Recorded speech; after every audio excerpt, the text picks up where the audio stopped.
Purvanchal university ఇది కేవలం university కాదు, మీ సక్సెస్ స్టోరీకి చిరునామా.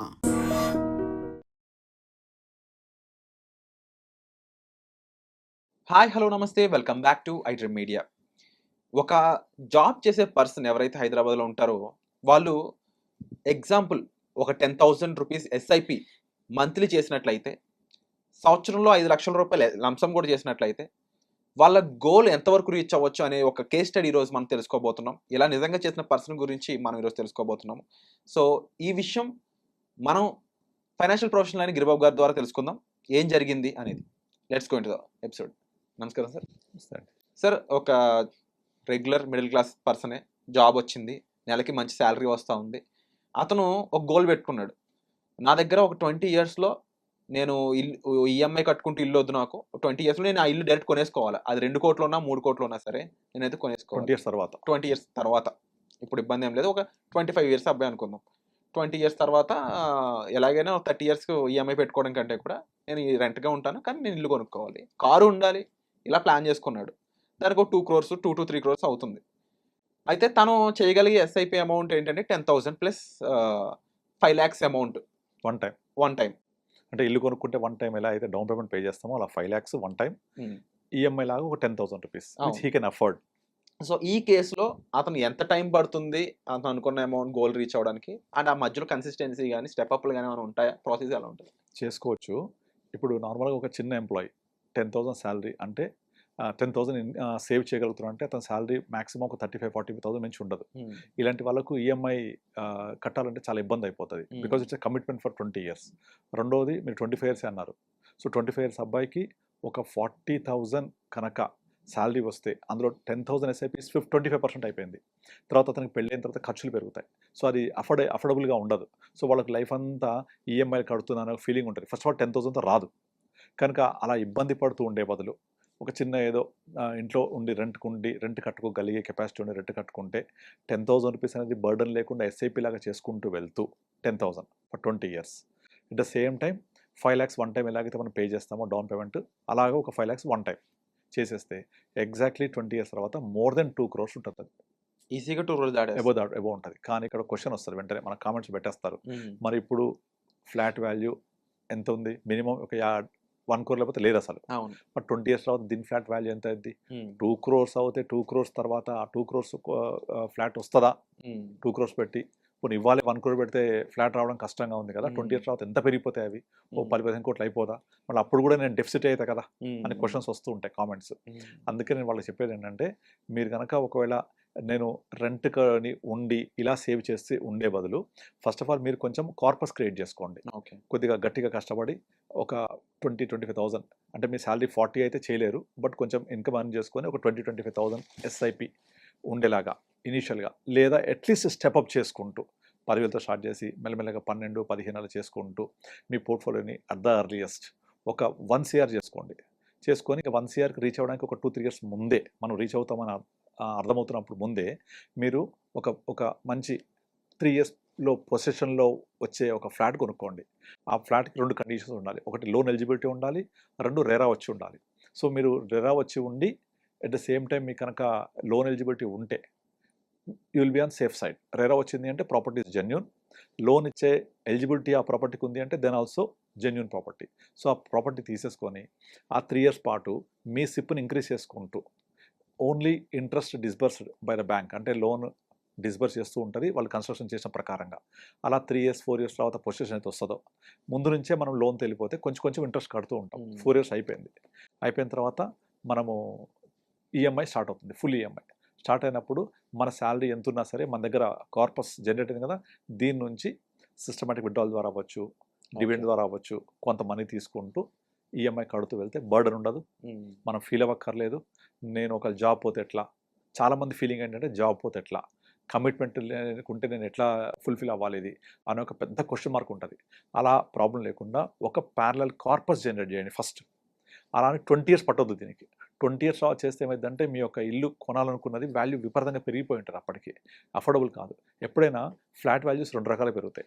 మీరు కొనాలనుకున్న ఫ్లాట్ ఏమో బాగా పెరిగిపోద్ది కొత్తది కాబట్టి, మీరు కొనుక్కున్న ఫ్లాట్ ఏమో వాల్యూ తగ్గిపోతుంది, డిప్రిషియేట్ అవుతుంది. గమనించిందా? ఇప్పుడు నేను ఏదైతే ప్లాన్ చేసి 5 ఇయర్స్ 10 ఇయర్స్ కొనుక్కుంటా అంటే డెఫినెట్లీ ఫ్లాట్ వాల్యూ పెరుగుద్ది, because it is brand new కాబట్టి. బ్రాండ్ న్యూ కన్స్ట్రక్షన్ కాస్ట్ ఇవన్నీ ఇన్వాల్వ్ అయి ఉంటే ఎక్కువ ఉంటుంది. నేను కొనుక్కున్నది డిప్రిషియేట్ అవుతుంది, కనుక మనం కొనబోతున్నది డెఫినెట్లీ అప్రిషియేట్ అవుతుంది. కాబట్టి నేను 20 ఇయర్స్ తర్వాత down the line is very very long term, అంతవరకు వెయిట్ చేయొద్దు. మీరు అన్నట్టుగా మనం ఒక 8-7 ఇయర్స్లోనే పర్చేసింగ్ ప్రాసెస్ స్టార్ట్ చేసేయాలి.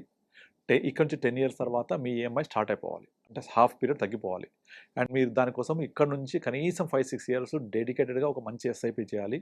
డౌన్ పేమెంట్ చేసినా అనుకుని కొంత లంసమ్ అమౌంట్ పెట్టుకొని ఒక 6-7 ఇయర్స్ తర్వాత ఇమీడియట్లీ 4 ఇయర్స్ పొజిషన్ ఫ్లాట్ తీసేసుకొని దాని తాలూకా ఈఎంఐ బ్యాంకర్ ఏదైతే లోన్ రిలీజ్ చేస్తూ ఉంటాడో కన్స్ట్రక్షన్ ప్రకారంగా మనం ఈఎంఐ కడుతూ ఉంటాం. సో మన ఒక డిస్బర్స్ అమౌంట్ తక్కువ ఉంటుంది, మేజర్ అమౌంట్ అంతా ఇన్వెస్ట్మెంట్కి వెళ్ళి ఉంటుంది 10 ఏళ్ల తర్వాత ఆర్ 8-9 సంవత్సరాల తర్వాత. ఇంకొంచెం ఎక్కువ ఇన్కమ్ ఉంటే ఈ ప్రాసెస్ ఇంకా ముందుకు తేవాలి. ఒక 2-3 ఇయర్స్ తర్వాత సిప్ స్టార్ట్ చేసుకొని 3-4 ఇయర్స్ తర్వాతే. నేను చేశాను అలా 2-3 క్లయింట్స్కి. వాళ్ళకి ఆల్రెడీ స్టార్ట్ అయిన 2 ఇయర్స్కే వాళ్ళకి నచ్చిన ప్లేస్లో రెరా అప్రూవల్ ఉన్నది, బ్యాంక్ ఎలిజిబిలిటీ ఉన్నది, మీరు వెళ్ళిపోయి 4 ఇయర్స్ పొజిషన్ టైం చూసుకొని తీసేసుకోండి. దాని తాలూకా ఈఎంఐ బ్యాంక్ రిలీజ్ చేసిన ప్రకారం కడుతూ ఉంటారు. మీరు only interest on disburse amount కట్టండి. ఇప్పుడు డౌన్ ఉంది కాబట్టి రియల్ ఎస్టేట్ బాగా, కొంతమంది వెంచర్స్ ఏం చేస్తున్నారంటే వాళ్ళే ఇంట్రెస్ట్ కూడా పే చేస్తున్నారు, చాలా స్కీమ్స్ కూడా పెడుతున్నారు. సో అట్లా ఉంటే అది కూడా లక్కీ మనకు.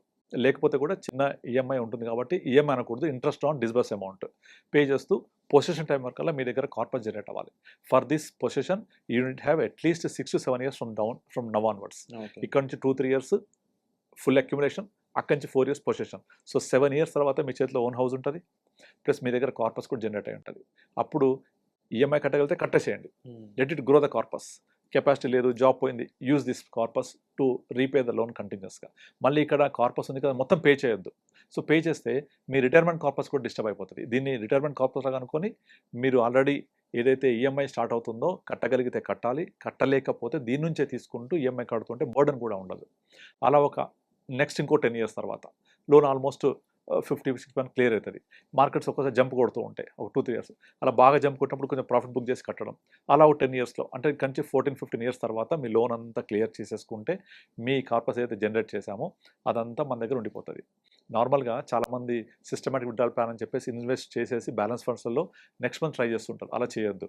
మనము ఒక 1 ఇయర్ డెఫర్ చేయాలి, జనరల్గా చెప్తూ ఉంటాం మేము అట్లా. అలా డెఫర్ చేస్తే కార్పస్ గ్రో అవుతుంది కదా, దాని నుంచి తీసుకుంటూ ఉండాలి. సో మన బేస్ అమౌంట్ డిస్టర్బ్ అవ్వదు.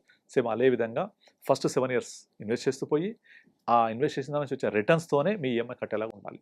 సో చాలా క్లియర్గా టైం లైన్ చాలా ఇంపార్టెంట్ అండి. ఇక్కడ ఏ టైంలో మనం ఇన్వెస్ట్ చేయాలి, ఏ టైంలో తీయాలి, మళ్ళీ ఏ టైంలో మనం ఎక్కడెక్కడ పెడుతున్నాం దానికన్నా ముఖ్యంగా ఇక్కడ రెరా అప్రూవల్ చూసుకోవడం కానీ, లేదా ఆ మధ్యలో డిస్బర్స్డ్ అమౌంట్ అని అది లోన్ మీద అయి ఉండొచ్చు కానీ అది పే చేయడం అయి ఉండొచ్చు. అండ్ 4 ఇయర్స్ తగ్గే టైంకి మన దగ్గర ఎంత కార్పస్ మనం బిల్డ్ చేసుకోగలుగుతున్నాము, ప్లాన్ చేసుకోవాలి. ప్రతిదీ ఆ టైం ప్రకారం ప్లానింగ్. ఇల్లు అనేది ఒక ఎమోషన్, అది దాన్ని ఎక్వైర్ చేయాలి అంటే చాలా మంది నేను చూస్తూ ఉంటాను, దానికి వచ్చిన వాళ్ళందరూ కూడా ఎమోషన్ తోటి ఇలాంటి ప్లానింగ్ లేకుండా ఒక ఇల్లు కొనేసుకొని ఒక ఊబిలో ఇరుక్కుపోతారు. బట్ సార్ ఈఎంఐ కట్టలేక, శాలరీ సరిపోక. 100% ఇప్పుడు కొత్త ఏంటి ప్రాబ్లం, నా జాబ్ ఉందా పోద్దా, అది ప్రాబ్లం. బట్ కార్పస్ క్రియేట్ చేయరు. బట్ మీరు చెప్పిన దాంట్లో క్యాలిక్యులేషన్స్ టిపికల్ గా ఉంది, కానీ 14-20 ఇయర్స్ లో మనం అనుకున్నది రీచ్ అయిపోతుంది కదా. కార్పస్ ఉంటూ రిటైర్ అయిన తర్వాత ఇదే కార్పస్ పెరిగి మీ పెన్షన్లో కూడా పనిచేస్తుంది. చూసారా, మొదటి 7 ఇయర్స్లో చేసిన ఏదైతే ఒక చెట్టు విత్తనం అనుకోండి, అది పెరిగి పెద్దదై మీ ఇంటికి ఈఎంఐ ఇస్తుంది, రిటైర్ అయ్యాక మీకు మంత్లీ ఇన్కమ్ కూడా ఇస్తుంది. Wonderful sir. అండ్ నిజంగా ఇక్కడ మేజర్గా సీనియర్ ప్రొఫెషనల్స్తో ఉన్న ఒక బెనిఫిట్ ఏంటంటే they saw lot of market rises and ups and downs అనమాట. దానివల్ల ఏ టైంలో ఏం జరుగుతుందని ఒక ప్రెడిక్షన్ అయి ఉండొచ్చు, లేకపోతే ఆ మార్కెట్లో అది ఫాల్ అయినా సరే పానిక్ అవ్వకుండా ఆ టైంలో మనం ఏం చేస్తే మనం కాస్త గ్రీన్లో మనం ఉంటాం, మార్కెట్ కాదు మనం గ్రీన్లో ఉంటాం అనేది అయి ఉండొచ్చు. ఇవన్నీ అంచనాలు చాలా చాలా ఇంపార్టెంట్. ఇప్పుడు సార్ చెప్పిన విషయంలో కూడా ఈ కేస్ స్టడీలో ముఖ్యంగా చూసుకున్నట్లయితే అతను end of the day goal ఏంటంటే ఒక ఇల్లు ఒక కార్ అనుకున్నట్లయితే అది రీచ్ అవ్వడానికి సార్ చెప్పిన విధంగా ఆ calculation part is very important. ఏ టైంలో ఏం చేయాలి, కార్పస్ ఆ 4 ఇయర్స్ ఎంత వరకు మనం బిల్డ్ చేసుకోగలం, తర్వాత లోన్ తీసుకునే విధానం అయి ఉండొచ్చు, అది కట్టే విధానం అయి ఉండొచ్చు, ఆ టైంకి మనం ఇన్వెస్ట్మెంట్ కూడా పాడవకుండా జాగ్రత్తగా చేసుకునే విధానం అయి ఉండొచ్చు, with your salary along with your salary. So ఇది జరగాలి అంటే విత్ ప్రొఫెషనల్స్ మనకి ఈజీ ఉంటుంది, స్కోప్ అనేది ఉంటుంది. ఎందుకంటే ఈ ప్రాసెస్ ఏవైతే ఉన్నాయో ఇవి యాక్చువల్గా ప్రూవెన్ థీరీస్ ఇవన్నీ కూడా. ఆల్రెడీ దీని మీద కేస్ స్టడీస్ ఆల్రెడీ వర్కౌట్ అయ్యి నిజంగా అలా సక్సెస్ఫుల్గా కొనుక్కున్న వాళ్ళు ఉన్నారు అని చెప్పేసి, కేస్ స్టడీస్ ఉన్నాయని చెప్పేసి మనకి ప్రొఫెషనల్స్ చెప్తా ఉన్నారు.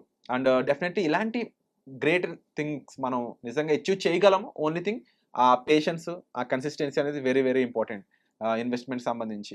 అండ్ ఇలాంటి ఇన్వెస్ట్మెంట్స్ చేయాలనుకున్నప్పుడు guidance is much more important. ఇక ఈ ఎపిసోడ్ ఎలా అనిపించిందో తప్పకుండా కామెంట్ సెక్షన్లో మెన్షన్ చేయండి. మీకు ఇలాంటి ఒక ప్లాన్ ఉందా, ఒక 20 yearsలో ఒక సెటన్ ప్లేస్కి రీచ్ అవ్వాలనుకున్నట్లయితే ఈ ఫైనాన్షియల్ ప్లానింగ్ చేసుకోవడం మాత్రం మర్చిపోవద్దు. అండ్ ఈ ఎపిసోడ్ ఎలా అనిపించిందో తప్పకుండా కామెంట్ సెక్షన్లో మెన్షన్ చేయండి. Thank you so much. Thank you అండి. And for more videos, Please subscribe to iDream. Please subscribe to iDream. Please subscribe iDream. And please subscribe to iDream. For more videos, subscribe to iDream. please like, share and subscribe to the channel. Congratulations, iDream. subscribe to iDream. Subscribe to iDream. So subscribe to iDream Media. iDream ki iDream team andarki huge congratulations. Please subscribe iDream Media. Please subscribe to iDream. Subscribe iDream. Please subscribe to iDream. iDream అంటే నా కళల ఛానల్ను subscribe చేసుకున్న నోరు తిరుగుతలేదు, మీరైతే గంట గుర్తు కొట్టండి. For more such videos, please subscribe to iDream. Subscribe to iDream. Please subscribe to iDream. Please subscribe iDream Media. Please do subscribe to iDream. Please subscribe to iDream Media. For best entertainment and information, please subscribe iDream. And don't forget to subscribe to iDream.